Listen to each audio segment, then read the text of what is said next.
Hello and welcome. This is Matthias 76. Together, we are decoding the deception, and we're here continuing with the story of Joseph, chapter 39 in Genesis. He's in Egypt. Want to ask you up front, like, subscribe, and comment. Those things help us get the word out. So the last chapter was we had that interesting excursus about Judah and those strange things that were going on. And chapter 39, we're going to go look here and I'll show you how chapter 37 ended. Now, the Midianites had sold him in Egypt to Potiphar, an officer of Pharaoh and the captain of the guard. And the author's making it clear, we're picking it up here with Egypt and Potiphar. We're right back to the same place. Now, Joseph had been taken down to Egypt, and Potiphar, an officer of Pharaoh, captain of the guard, an Egyptian, bought him from the Ishmaelites who had taken him down there. So he got down there, and as you read this, and an important thing in looking at the narrative about Joseph here, the account of what he went through, spend time thinking about this. What this young man, think of someone 16, 17 years old, 18, whatever it might have been. We don't know for sure. The text doesn't tell us, but you get more out of this if you put yourself in his place. Thrown into that pit where you thought you were going to die, then pulled out and sold off into slavery to those Midianite traders who hauled him off down there and up on the auction block, sold and to Potiphar, this wealthy official, an important guy in Pharaoh's kingdom, the captain of Pharaoh's guard. He's trusted. He's trusted. He's on the inside in a big way. Very important place. But as we look at it, you have to ask yourself, have I ever been through adversity like this? And maybe there are people out there who have been through some really horrible stuff. They can identify. Look at what Joseph goes through here. But here's the thing. He never whines or complains. Never once. Never once. We don't have a section where it tells us how down he got and despondent and just gave up all hope and said to the Lord, why are you allowing this to happen to me? He doesn't do it. Why me? Why do I deserve this? Why has God abandoned me? If there's ever an example of just being humble, and I think of the passage, 1 Peter 5:6, humble yourself under the mighty hand of God that he may exalt you in due time. Humility. The humility of faith is knowing, I don't know anything. I'm just me. The one thing I know, the one thing I can hold on to with absolute certainty is that the Lord, Yahweh, he who causes to be, loves me and is going to take care of me. And I know that is true no matter what I see and what I experience and what I encounter in this life. And we need to get our minds around this concept. We need to appropriate it and make it our own and live it, because as the days grow closer to the end, the book of Revelation makes it clear that it looks like we're done. It looks like Satan, the beast, the dragon, they've won. The two prophets who represent believers are killed and left in the street, and everybody celebrates it and looks so bad that it doesn't appear that there's any hope or that there are any believers left. How bad does that get? I don't know. I don't. But I do know that the one thing I have, it's not my firearms, it's not my wealth, it's not my house, it's not my intestinal fortitude and strength and courage that's going to see me through. It's the humility of faith, trusting that God's got me no matter how it looks. God's got me. Doesn't matter what's going on. I am not my circumstances. My circumstances don't define me. My relationship as a dearly loved, redeemed, and cherished child of God is who I am. And I can't help but see that in Joseph, in how he lives. He's just faithful. He doesn't whine. He doesn't complain. Again, only he and Daniel are the two main figures of Scripture about whom nothing negative is ever said. The Lord was with Joseph. It says that 4 times in this chapter. It says it 4 times. I've got them right over here. Here in verse 2, 3, 21, and 23, it says, Yahweh, he who causes to be, the one who is over all, was with Joseph. It's all you need. It's all you need. Yahweh was with Joseph, and he was a successful man. God chose to bless Joseph to use him. To use him. He was a successful man, and he was in the house of his master, the Egyptian, and his master saw that the Lord was with him, and that the Lord made all that he did prosper in his hand. Also, it says 4 times that Yahweh was with him. There are another 4 times that Yahweh is named. This isn't that long of a chapter. We think of it as being longer because there's so much related to us, so much important stuff, but it's not that long of a chapter. 8 times Yahweh's name appears, and Yahweh made all that he did prosper in his hand. Think of that kid who we want to think of, or might be inclined to think of, as cocky and arrogant about everybody bowing down to him. Some people are just winners. What they do succeeds. There are people who have an eye for business, and boom, they can walk into a company and look around and tell you all the things that are wrong and what's going on there. They know how to make things prosper. There are coaches who can do that with teams. There are teachers who can do it with classes. They can see what this group needs to know. Pastors who can do it with congregations. It's a blessing from the Lord. The Lord made all that he did prosper in his hand. Everything this guy did prospered. So Joseph found favor in his sight and served him. Then he made him overseer of his house, and all that he had he put under his authority. Overseer. Overseer. This is the same term that's used for that servant that Abraham sent up to Ur of the Chaldeans to find a wife for Isaac. He was the one who, if it weren't for Isaac being born, would have inherited everything. He was over everything. He's the boss. When you have someone who is in this position, and here it is over here, if you look over here on this side in Hebrew, al-batho, that guy is over everything. He's the boss. The top guy doesn't even have to pay any attention to anything because he's so confident that his overseer is taking care of everything. He can just leave it entirely under his control. He had put everything under his authority. So it was from the time that he made him overseer of his house and all that he had, that Yahweh blessed the Egyptian's house for Joseph's sake. And the blessing of Yahweh was on all that he had in the house and in the field. This guy's living the dream.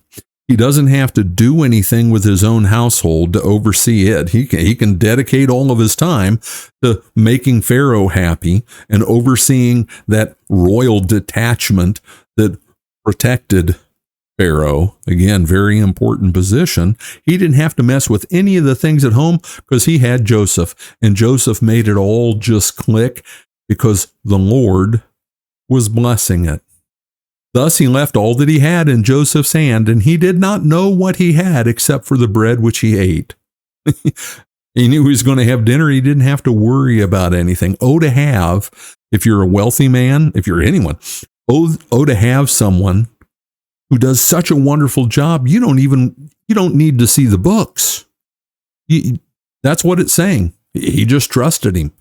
And do you think that this guy, and we could forget the fact that he's an Egyptian and we don't like the Egyptians because what they did to the Hebrews later on, and that Pharaoh is a real creep, and he was, thought he was God, and he did.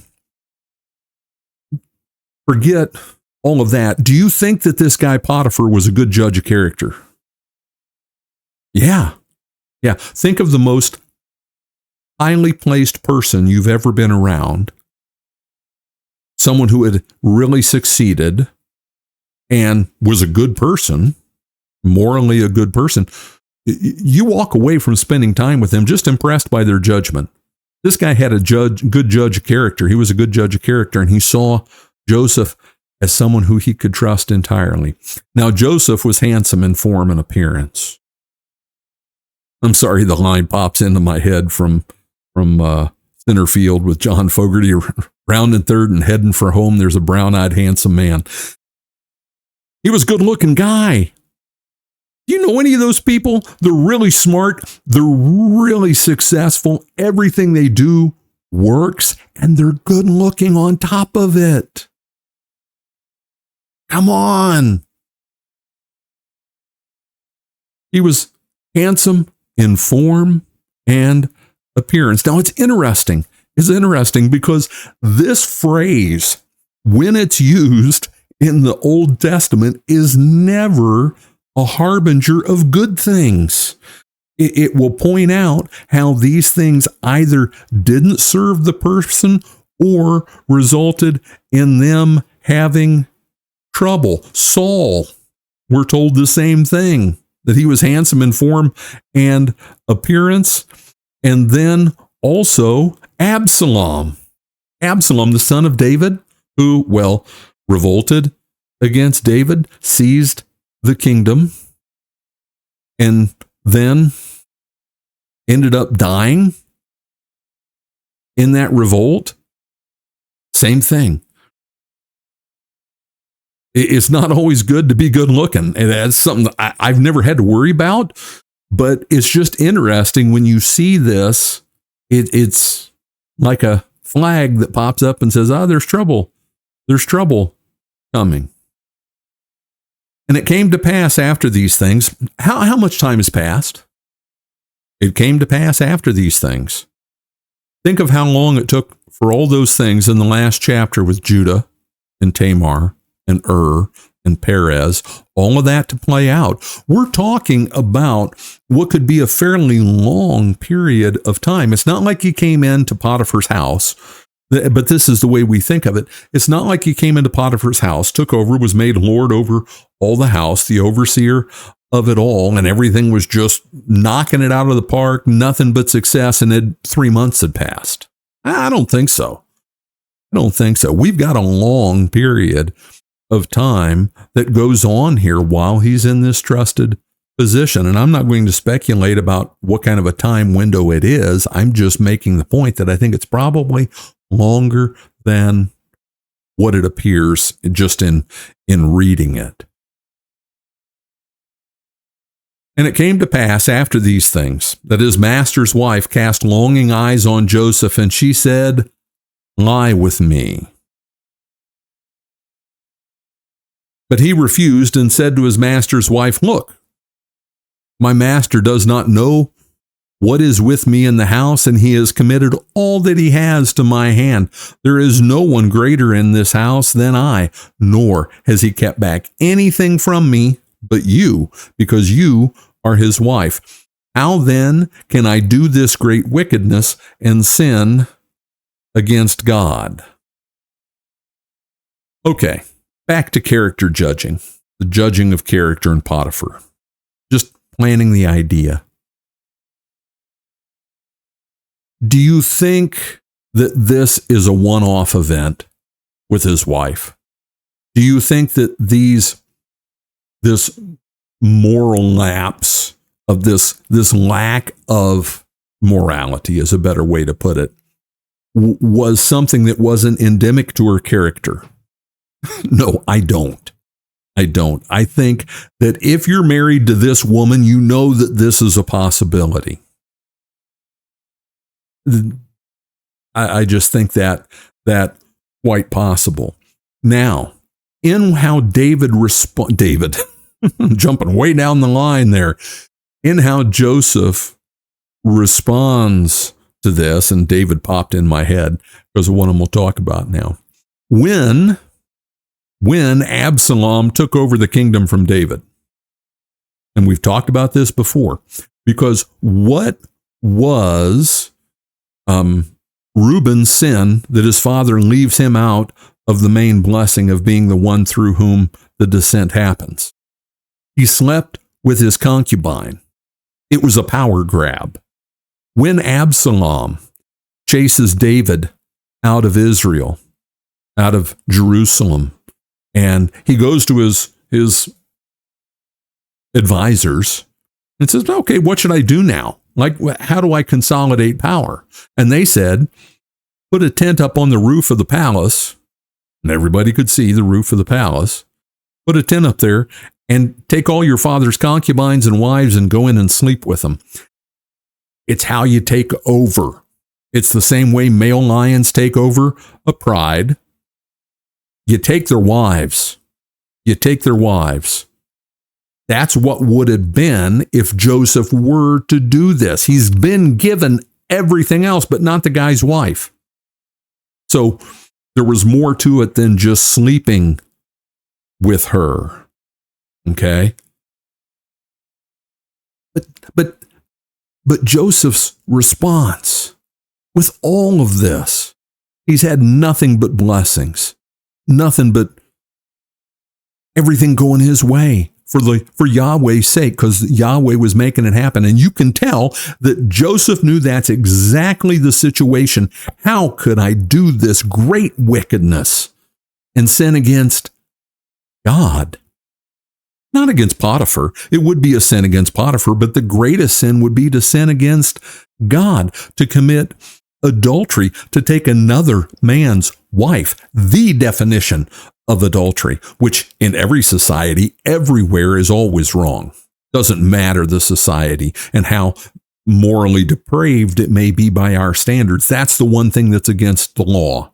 You can't sleep with another guy's wife. And he sees that as a sin against God. Now, let's go back to the dreams that he had and some people's inclination, and I keep going back to this because it's so important, their inclination to see in that sinful pride.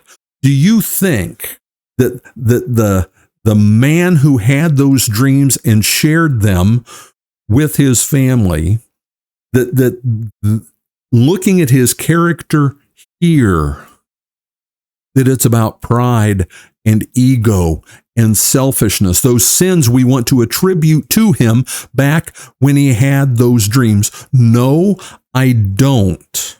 Looking at the totality of his life and what we see of his character, I cannot believe that when he was a younger man that was there. It doesn't fit the picture. How then can I do this great wickedness and sin against God?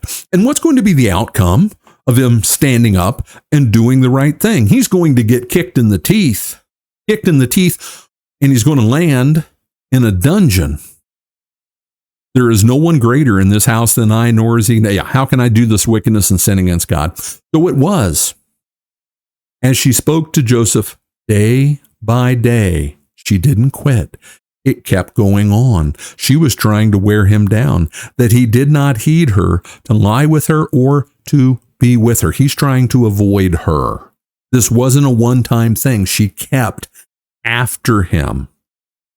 But it happened about this time when Joseph went into the house to do his work, and none of the men of the house was inside, that she caught him by his garment, saying, "Lie with me." But he left his garment in her hand and fled and ran outside. That picture is he's really pulling to get away, and she had a hold of his robe, his garment, and it came off. And, they'd have a robe over their other undergarment clothing that they would wear. But do you see something there? I've got it highlighted. This guy doesn't have good luck with clothes. It was his garment, Dad giving him that garment that was ripped off of him, doused in blood. He was thrown in the pit, and that was sent off to Dad saying, do you know if this is your son's or not? And now this garment that she holds on to is going to be the damning evidence that's going to land him in prison. He's trying to do the right thing. He's being adamant about doing the right thing, and all he's going to get for it is pain and suffering. Don't think you're the only one. Look to the examples of Scripture. That's why we need to be in it, and we see it. We see in the pain and hardship that David went through and the way he poured his heart out to the Lord and then saw God's grace and mercy and took strength in that. We find comfort in that. We find comfort in the life of Joseph and the fact that even though he did the right thing in every instance, at every turn, he ends up being punished for it. But God, Yahweh, He who causes to be, because that's who your God is. He's not some little guy who might be able to get you out of a pinch, maybe by the skin of his teeth. No, He is He who causes to be, the one who spoke the universe into existence. That's your God. That's your Heavenly Father. That's the one who loves you, and He's going to take care of you no matter what Potiphar's wife does to you. That's what Joseph knew. That's what made him who he was, and that's what I need to have. I need to say, Lord, make me like Joseph. Make me like Daniel. Make me like David. Then she called to the men of her house and spoke to them, saying, see, he has brought to us a Hebrew. And that was a derogatory term to them. A Hebrew to mock us, to make sport of us. He came in to me to lie with me, and I cried out with a loud voice. And it happened when he heard that I lifted my voice and cried out, that he left his garment with me and fled and went outside. No one knew about this. Catch that. Catch that. No one knew about this. She could have gotten rid of the robe. She could have given the robe back to Joseph, and no one would have known. This is a woman spurned, and she's going to have her vengeance. Again, also, it's a robe. It's a robe. In a household like that, quite likely, his robe set him apart. How do you tell who the boss is? When you walk into the grocery store, how do you find the store manager? If you walk onto a military base or into a police station, how do you find out who the boss is? You can look at him and tell. You can look at his robe and tell he was the overseer of everything. There wasn't any way to pass that off as someone else's robe, but she could have quietly dealt with this. No, she wanted to get him. He would not indulge her perversion, and he was going to pay. So she kept his garment with her until his master came home. Then she spoke to him with words like these, saying, the Hebrew servant who you brought to come in and the Hebrew servant whom you brought to us came in to me to mock me. So it happened as I lifted my voice and cried out that he left his garment with me and fled outside. So she repeats the story, and she's blaming him. You did this. You brought him in here. Now, I think that with this, there's a possibility with the Potiphar's reaction that we need to consider. And actually, I was really surprised one time. I was watching a movie. I don't know what it was, but it was about Joseph in Egypt, and Ben Kingsley, the great actor Ben Kingsley, played Potiphar. And when he talks to Joseph, I think that the writers of that movie had a good idea, because I had always thought that with this situation. I'll get to that in a minute. So it was when his master heard the words which his wife spoke to him, saying, your servant did to me after this manner, that his anger aroused. Then Joseph's master took him and put him into the prison, a place where the king's prisoners were confined, and he was there in the prison. We'll stop there. His anger was aroused. I said before, do you think he knew who his wife was? I mean, in her inner core, in her heart, who she was.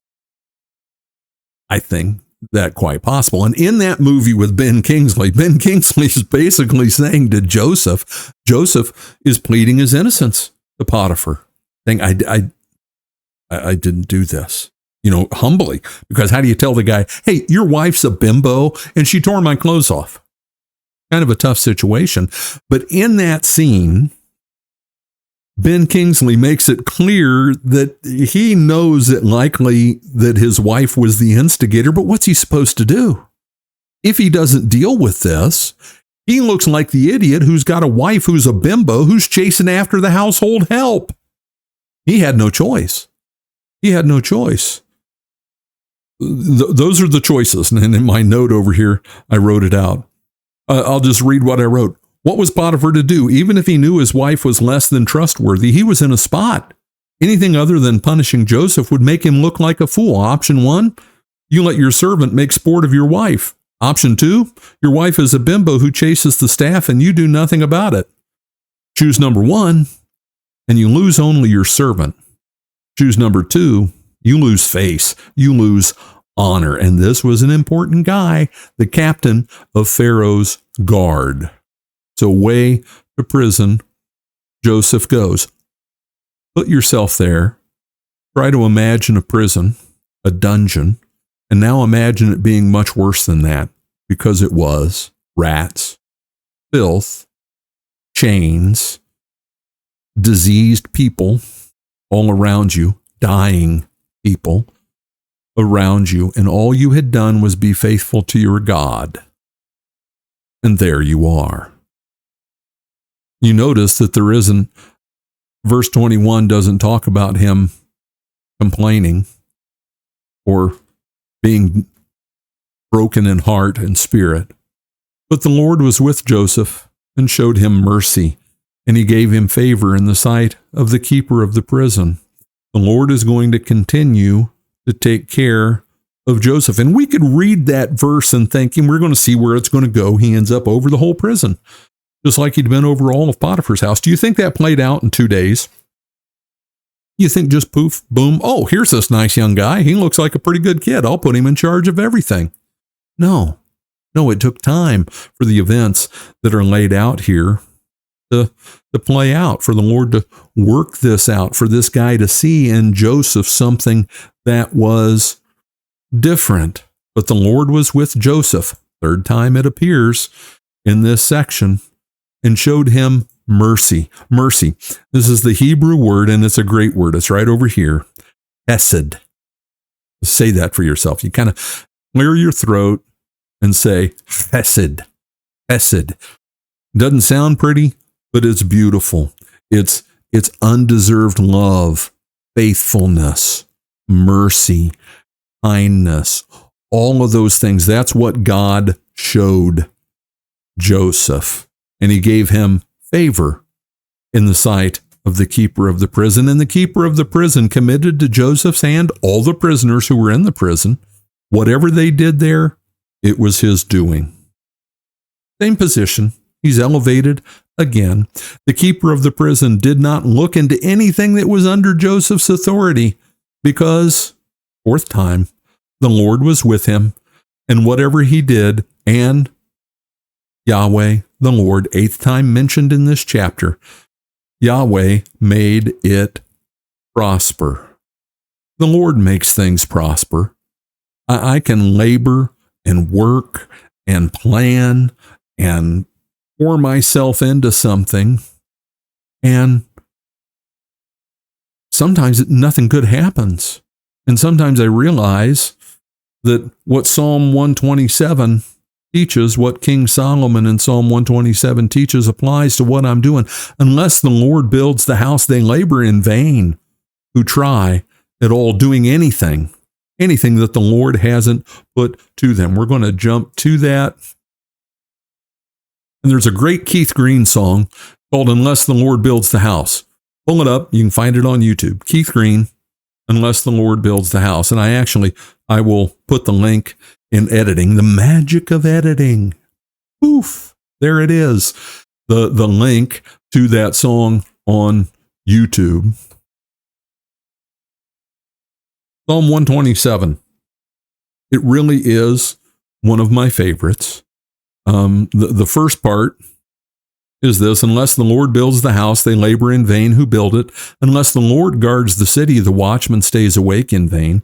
It is vain for you to rise up early, to sit up late, to eat the bread of sorrows, for so he gives his beloved sleep.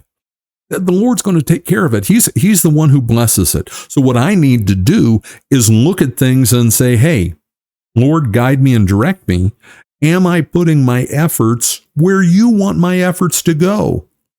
Am I that picture I use all the time of the hand-in-hand walk with the Lord? That's what faith is. Am I letting him lead me? Am I asking him to lead me? Or is he having to pull me every now and then like a mother trying to get her child through the grocery store past the candy aisle to stay with her? Is that what's going on? So when I feel that tug, when I feel like I'm bumping my head against a wall, I need to think Psalm 127, the first portion of it here, and say, have I been doing what the Lord wants me to do? Oh, no, I don't think I asked. Has it happened to you? Because it's happened to me. It's happened to me more times than I care to recount. I'll go on with the rest of this psalm just because I love it. It's an awesome psalm. Behold, children are a heritage from the Lord. The fruit of the womb is a reward. Like arrows in the hand of a warrior, so are the children of one's youth. Happy is the man who has a quiver full of them. They shall not be ashamed, but they shall speak with their enemies in the gate. Summarize that: children are a great thing. Have a bunch of them. It's the verse I always use when I go visit a mom and dad in the hospital when they'd had a baby. The Lord made things prosper for Joseph. It was his blessing. It was his gift. And Joseph, through it all, Joseph was faithful. He was faithful when his brothers threw him in the pit. He was faithful when he went to Potiphar's house and prospered there because Yahweh caused things to prosper, and he was still faithful when Potiphar threw him into prison. Yahweh was still with him. He was faithful, and he ends up head of everything in the prison, and soon he's going to end up head over everything in Egypt, because next, we're not covering it today, just planting the seed for next time. Next comes the prisoner's dreams. We're going to close here. Make sure and do those things for me. Like, subscribe, comment. And if you throw share in there, if you put this out on Facebook, Twitter, wherever it might be, that really helps. This is Matthias 76. Together, we are decoding the deception. God bless and have a great day.